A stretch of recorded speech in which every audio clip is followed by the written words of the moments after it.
The morning I discovered that Sandra Prout had been drawing power from my solar array through an unauthorized connection she had made to my external junction box. I was doing my monthly energy audit the way I did every month, sitting at my home monitoring station with a spreadsheet open and my system's production and consumption data side by side, and I noticed a discrepancy that should not have been there. My system was producing what it should produce for October in Central Texas. My household was consuming what it should consume. The net metering credit I was sending back to the grid was lower than it should have been by a consistent margin that, when I traced it backward through the data, had been present for approximately 11 weeks. 11 weeks of missing production. Not a lot per day, enough to notice when you were looking at the monthly numbers carefully. I was always looking at the monthly numbers carefully because I had designed and installed the system myself, and I monitored it the way engineers monitor things they have built, which is with specific attention to any deviation from expected performance. I put on my shoes and went outside. The external junction box on the south wall of my equipment shed, which was the distribution point for the array's output before it entered my home's main panel, had a secondary conduit running from it that I had not installed. I crouched down and looked at it. It was a neat installation, not amateur work. Someone who knew what they were doing had connected a secondary conduit to my junction box at a point that bypassed my monitoring circuit, run the conduit underground along the fence line, and brought it up on the other side of the fence that separated my property from Sandra Prout's backyard. I followed the conduit to the fence. Then I looked over the fence. Sandra had a small outbuilding in her backyard that she used as a craft studio. The conduit came up from the ground at the base of her outbuilding and disappeared through the wall. I stood at the fence line for a moment. Then I went back inside and called my friend Marcus, who was a licensed electrician, and asked him to come over. My name is Kevin Marsh. I am 44 years old, electrical engineer by training and profession, homeowner for 6 years on Creekside Lane in a suburb outside of Austin, Texas, and the designer and installer of a 14-panel solar array that I had permitted, installed, and commissioned 2 years ago with the specific care of someone who understood every component of the system and monitored it accordingly. I had designed the system with more capacity than my household needed, specifically to maximize the net metering credits I exported to the grid under my utility agreement with Austin Energy. Those credits reduced my electricity bill to near zero in good months and generated a modest credit balance that carried through winter.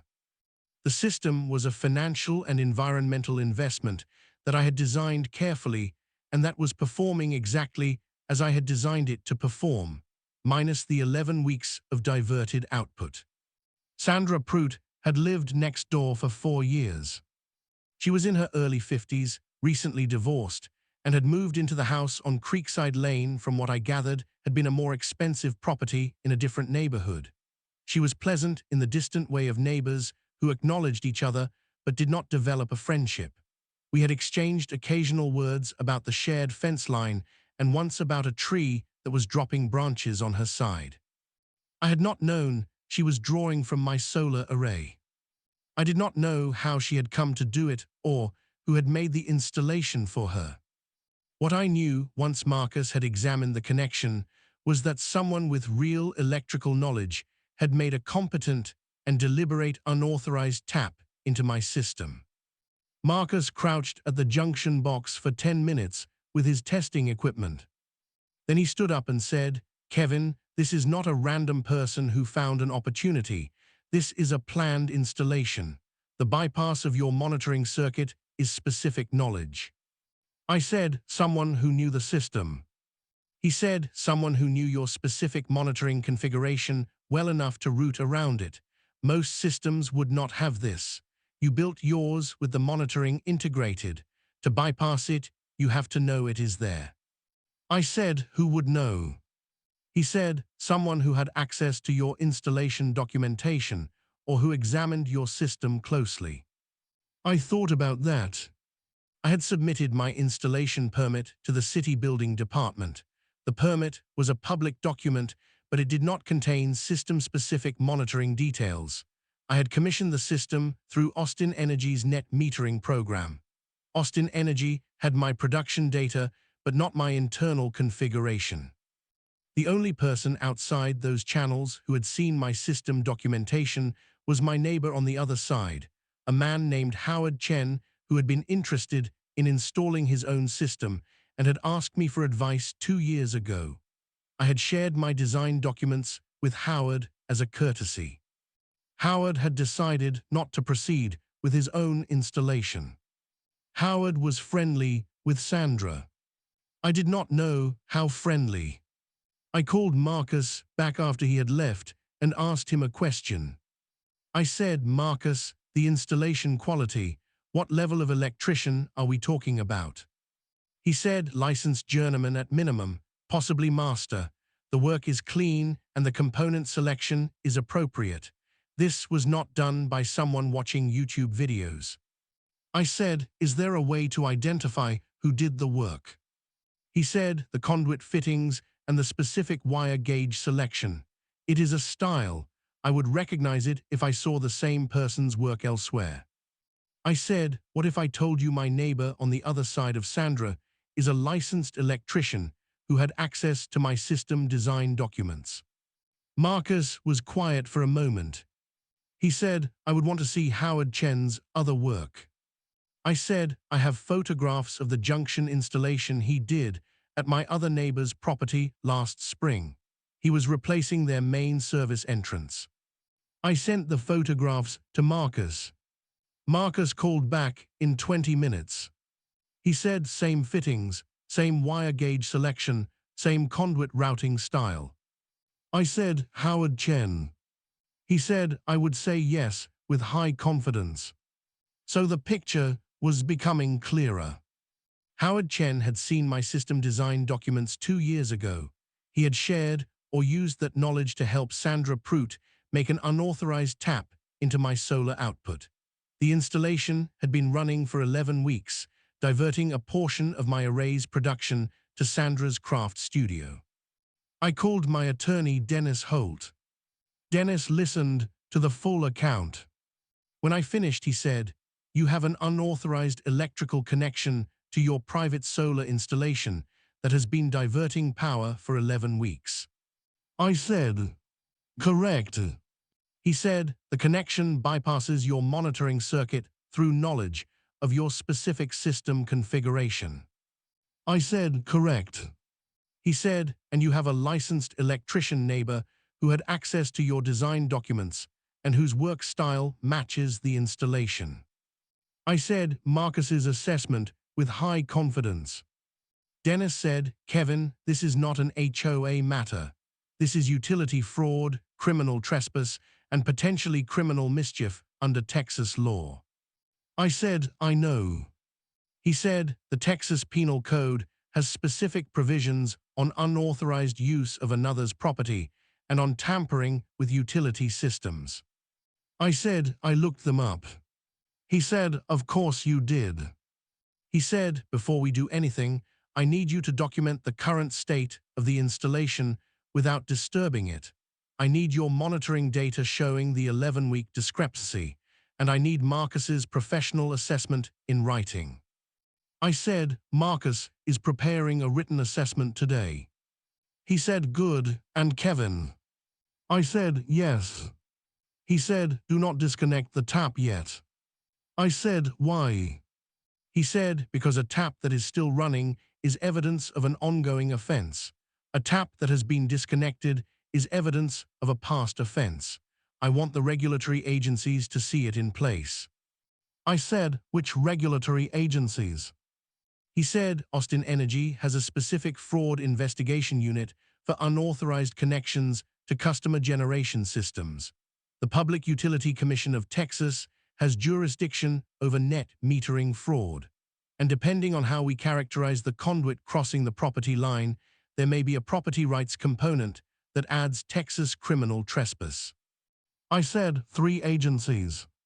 He said, "Possibly 4 if the city building department wants to weigh in on the unpermitted installation.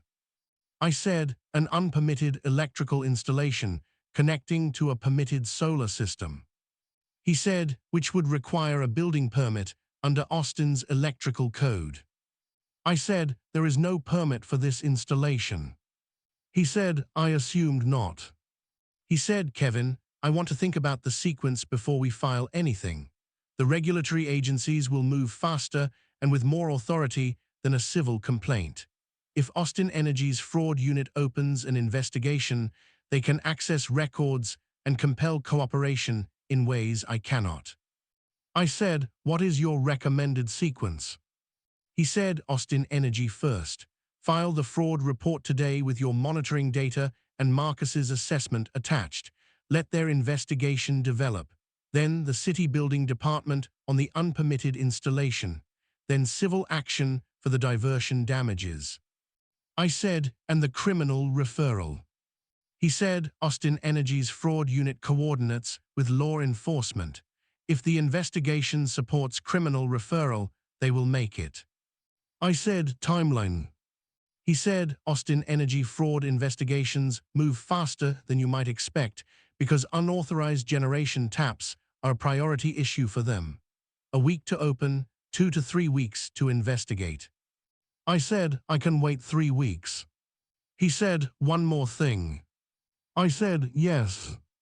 He said, Howard Chen, his involvement is inferred from the work quality comparison. It is strong inference, but inference.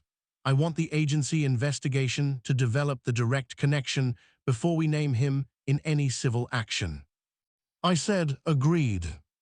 I filed the Austin Energy fraud report that afternoon. The form was detailed, and I completed it thoroughly, attaching my 11 weeks of monitoring data showing the production discrepancy, Marcus's written assessment describing the installation and his work quality comparison, photographs of the junction box tap and the conduit routing, and a diagram I had drawn showing the system layout and the point of unauthorized connection.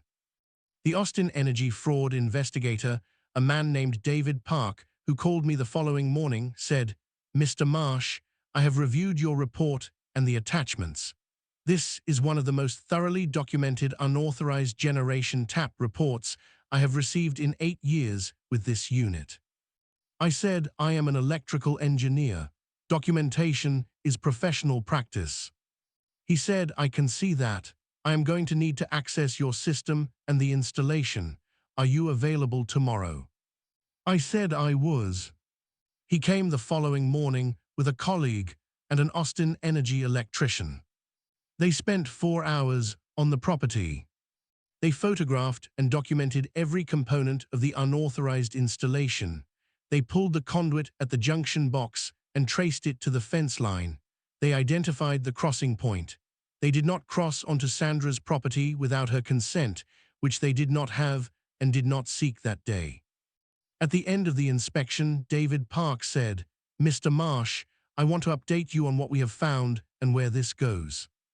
I said, go ahead. He said, the unauthorized connection is confirmed. The bypass of your monitoring circuit is intentional and technically specific. The installation crosses your property line through the fence, which is trespass. The generation being diverted is your private solar production, which you export to the grid under your net metering agreement, meaning the diversion represents both theft from you and fraudulent reduction of your net metering export. I said, both components.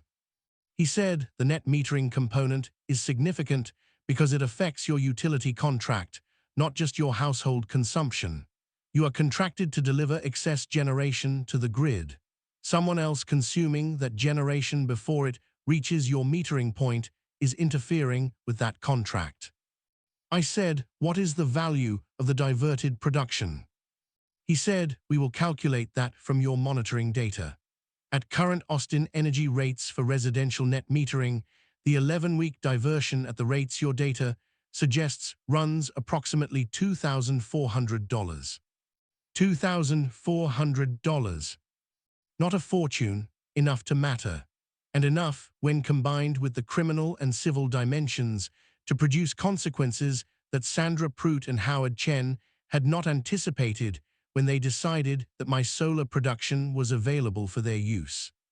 David Park said, "We are going to contact your neighbor and request access to the installation on her property." I said she may refuse. He said she may. If she does, we have other options. He said, "Mr. Marsh, I also want to mention that the work quality of this installation, the specific bypass methodology, suggests professional electrical knowledge. We have seen this type of installation before in fraud cases, and it is usually not the property owner who makes the connection. There is usually someone with electrical expertise involved." I said, "I have information relevant to that question." He said, "I would like to hear it." I told him about Howard Chen and Marcus's work quality comparison. He wrote down Howard Chen's name. He said, "A licensed electrician who had access to your system design documents." I said, "Yes." He said, "Mr. Marsh, this is going to develop in ways that are more significant than I initially expected." That was the end of part 1. Austin Energy's fraud unit was on the case. The city building department complaint was filed the same afternoon David Park left. The monitoring data showed $2,400 of diverted production. Howard Chen's name was in the investigator's notebook. And Sandra Prout was about to receive a visit from a utility fraud investigator that she had not been expecting when she decided my solar panels were a convenient power source for her craft studio.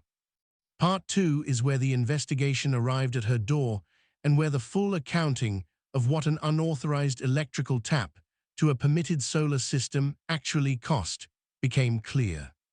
End of Part 1, approximately 6,800 words. Part 2. Karen thought she could steal free power from my solar panels. My payback left her completely speechless. Austin Energy's fraud unit contacted Sandra Prout on a Thursday morning, 9 days after I filed my report. David Park called me that afternoon to update me. He said Sandra had initially denied knowledge of any unauthorized installation on her property. He said when he described the conduit entering her craft studio through the wall, she had modified her position to say she had assumed a neighbor had connected a line as a friendly favor and that she had not known it was unauthorized. David said, "A friendly favor." I said, "Yes." He said she knew about the connection. I said she received power from it for 11 weeks. He said when I asked her who had made the connection, she said she did not know. When I described the installation detail and suggested that whoever had made it had professional electrical knowledge, she said she would need to speak with an attorney. I said, "Howard Chen." He said she did not name him. Her attorney contact suggests she understood the direction the conversation was going. He said, "We are going to request a warrant to inspect the craft studio installation. The conduit and the connection point on her side are within the scope of the fraud investigation, and we have sufficient probable cause from the inspection of your side." I said, "When?" He said, "End of next week." The warrant inspection of Sandra's craft studio happened on a Thursday. I know what they found because David Park called me afterward, and because the building department inspection that happened simultaneously produced a public record. Inside the craft studio, the conduit from my junction box connected to a small panel that fed 4 circuits. 3 of those circuits powered standard craft studio equipment, lighting, a sewing machine, an embroidery unit, and outlets along the work surface. The 4th circuit powered a small refrigerator. None of the equipment was high draw. The combined load was consistent with the monitoring data discrepancy. The installation was entirely unpermitted. The building department inspector who accompanied the warrant inspection cited 3 violations: the unpermitted electrical installation, the unpermitted addition of circuits to the craft studio, and the use of an external power source not connected to the property's permitted electrical service. David Park found something else during the inspection. Howard Chen's business card was pinned to the inside of the Craft Studios electrical panel cover. David Park photographed it. He called me with a tone I had come to recognize over 2 weeks of working with him, which was the tone of an investigator who had found the connecting piece. He said Howard Chen's business card was inside the panel cover. I said, his business card. He said, with a handwritten note that said, call if anything trips. I sat with that.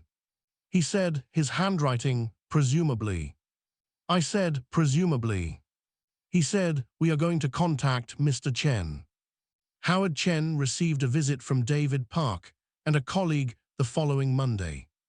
I know what happened in that visit because Howard called me that evening. He did not call to confess or to apologize in a straightforward way. He called with the specific agitation of someone who has been interviewed by investigators and who wants to know what the other person has said. He said, Kevin, I need to talk to you about something. I said, Howard. He said, I know you filed a report with Austin Energy. I said, yes. He said, I need you to understand that Sandra asked me to help her. She had a studio that needed power, and she said she was going to have to pay a lot to run a new circuit from her house, and I thought I could help. I said, by connecting to my system without asking me. He said, I did not think you would notice. I said, I notice everything about my system. I designed it. He said, Kevin, I am in a difficult position here. I said, Howard, you are in a difficult position because you made an unauthorized connection to my solar installation after you had access to my design documents and knew exactly how to bypass my monitoring circuit. He was quiet. I said, I know it was your work. Marcus identified your installation style from the fittings and wire gauge. He said, Marcus. I said, Marcus Webb. He has documented his assessment in writing. Howard said, I could lose my license. I said, an unlicensed installation connecting to a permitted solar system and bypassing a monitoring circuit is a serious professional conduct matter, yes. He said, Kevin, what can we do? I said, Howard, I appreciate that you called me, and I am going to be honest with you. The Austin Energy investigation is not mine to stop. The building department violations are not mine to stop. Those are regulatory matters. What I can control is the civil action. He said, what does the civil action cover? I said, the $2,400 in diverted production, the cost of the monitoring discrepancy investigation, my attorney's fees from the discovery through resolution. He said, what is the total? I said, Dennis has calculated it at $14,200, split between you and Sandra, based on your respective roles. He said, $14,000. I said, your portion as the installer who bypassed a monitoring circuit after accessing my proprietary design documents is the larger share. Dennis has assessed it at $9,800. Howard was very quiet. I said, Howard, I want to say something. He said, yes. I said, we have been neighbors for 6 years. You helped me when I was getting started on the system. You answered questions about my permit application. I shared my design documents with you in good faith. He said, I know. I said, the civil number is the civil number. But if you cooperate fully with the Austin Energy investigation and the building department process and accept responsibility for your role, I am willing to structure the civil settlement in a way that does not require you to pay it all at once. He said, you are giving me an option. I said, I am being fair, which is more than the installation in my junction box was. He was quiet for another moment. Then he said, I am going to call my attorney. He called Dennis the following day. His attorney was a man named Robert Gaines who had represented electricians in licensing matters before and who understood the professional consequences clearly. Robert and Dennis negotiated for 2 weeks. Howard's settlement was $9,800, paid in structured installments over 18 months with a personal guarantee, plus full cooperation with the Austin Energy investigation and the licensing board process. Sandra's settlement was $4,400, paid in full, plus the cost of removing the unpermitted installation on her property and restoring it to compliant condition. Combined civil settlement, $14,200. Austin Energy's fraud investigation produced a formal finding of unauthorized use of customer generation equipment. The finding was referred to the Public Utility Commission of Texas, which assessed a civil penalty against Sandra for the net metering fraud component. The City Building Department issued a compliance order requiring the removal of the unpermitted installation within 30 days and assessed fines for the 3 code violations. The Texas State Board of Electrician Examiners opened a professional conduct review of Howard Chen based on Austin Energy's referral. I was not privy to the details of that review. It was a professional licensing matter between Howard and the board. What I know is that his license was placed on probation for 1 year with conditions including ethics training and supervised inspections of his work for the probation period. He did not lose his license. I had not wanted him to lose his license. I had wanted him to understand what his decision had cost and to face professional accountability for it. He faced both. Sandra had the unpermitted installation removed by a licensed electrician, permitted properly at her own expense. Her craft studio was reconnected to her own electrical service through a circuit that her house's panel could accommodate with a proper upgrade.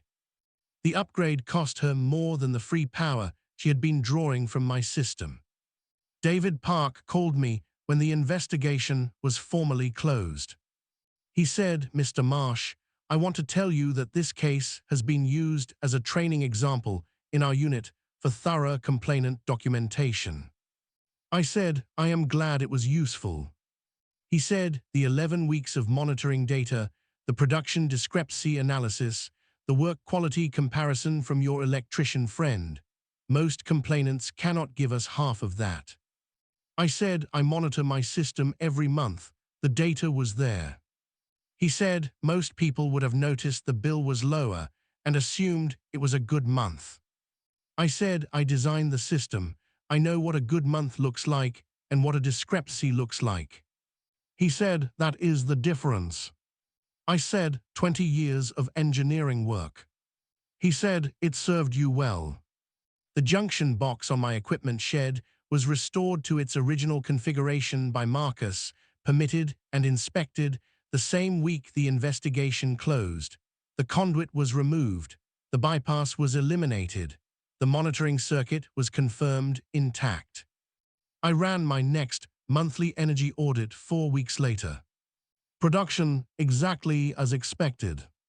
Consumption exactly as expected. Net metering credit exactly as expected. I sat at my monitoring station with the spreadsheet and the data and the specific satisfaction of a system running exactly as designed, exactly as permitted, and exactly as monitored. Howard Chen waved at me over the fence the following Saturday when we were both doing yard work. I waved back. We did not speak. The fence between our properties had a new section where Marcus had repaired the conduit entry point. The repair was cleaner than the original fence, which was what happened when a licensed electrician did permitted work on something a licensed electrician had previously done without a permit. Sandra and I have not spoken since the settlement. She sold her house 4 months later. The craft studio, now properly powered by her own electrical service, was listed in the real estate description as a fully permitted outbuilding. Which it was. After the compliance order, the removal, the permitted reconnection, and the inspection. It took $5,000 and 3 months to become what it should have been from the beginning. Free power from my solar panels would have cost less. It cost considerably more. Here is what I will leave you with. $2,400 was the value of 11 weeks of diverted solar production at Austin Energy's net metering rate. That was the direct financial loss that initiated everything else.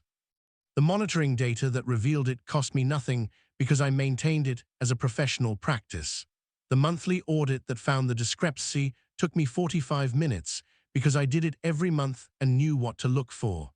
The documentation I filed with Austin Energy took 2 hours because I am an engineer and documentation is what engineers do. 45 minutes of monthly monitoring. 2 hours of documentation.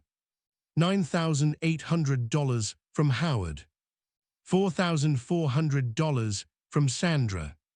Austin Energy civil penalty, building department fines, licensing board probation. Know your systems, monitor them specifically and regularly. Know what your numbers should look like and notice when they do not look like that. The discrepancy in my production data was not dramatic. It was a consistent small deviation that only appeared when I looked at the monthly totals against expected performance. Most people would not have looked. I looked because I always look. That is the whole lesson. Know what you have, know what it should do, notice when it does something different. And if it does something different, trace it back to the source. The source will tell you everything. Drop your thoughts below. If someone has accessed your utilities, your generation equipment, or your property systems without authorization, tell me about it. And if you have a solar system or any home generation equipment, are you monitoring it specifically? Because the data is there. It is always there. You just have to be looking at it. End of part 2, approximately 7,000 words. Thumbnail text. She stole power from my solar panels for 11 weeks. My monthly audit found every watt.